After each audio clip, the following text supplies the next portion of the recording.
Saint Francis ന്യൂസിലേക്ക് സ്വാഗതം. വാർത്തകൾ വായിക്കുന്നത് ഫൈസ ഫൈസൽ. പ്രധാന വാർത്തകൾ. ലഹരിക്കെതിരെ കായിക പരിശീലനവുമായി Saint Francis CPS school. PTA executive ഭാരവാഹികളെ തിരഞ്ഞെടുത്തു. ഇലക്ഷൻ മാമാങ്കത്തിന് തിരികൊളുത്തി സെന്റ് ഫ്രാൻസിസ് CPS സ്കൂൾ. മാന്ത്രിക വിസ്മയ കാഴ്ചയൊരുക്കി ഗണിത ക്ലബ് ഉദ്ഘാടനം. വാർത്തകൾ വിശദമായി. ജൂൺ 26 ലോക ലഹരി വിരുദ്ധ ദിനത്തിന്റെ ഭാഗമായി ജൂൺ 23, 24, 25 തീയതികളിൽ കുട്ടികൾക്ക് സുംബ, ലഘുവ്യായാമങ്ങൾ ഉൾപ്പെടുന്ന കായിക പരിശീലനം അധ്യാപകരുടെ നേതൃത്വത്തിൽ നൽകി. കുട്ടികൾ അസംബ്ലിയിൽ ലഹരി വിരുദ്ധ പ്രതിജ്ഞ എടുക്കുകയും ലഹരി വിരുദ്ധ ദിന പോസ്റ്ററുകൾ ഉണ്ടാക്കുകയും ചെയ്തു.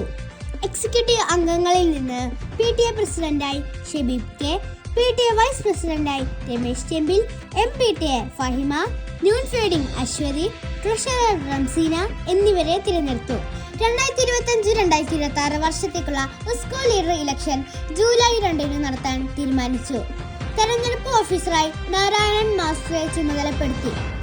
23-ാം തീയതി തിങ്കളാഴ്ച നാമനിർദ്ദേശ പത്രികാ സമർപ്പണവും 24-ന് പത്രികയുടെ സൂക്ഷ്മ പരിശോധനയും 25-ന് പിൻവലിക്കാനുള്ള ദിവസവും 30-ന് പരസ്യ പ്രചരണവും ജൂലൈ 1-ന് നിശബ്ദ പ്രചരണവും നടത്തി.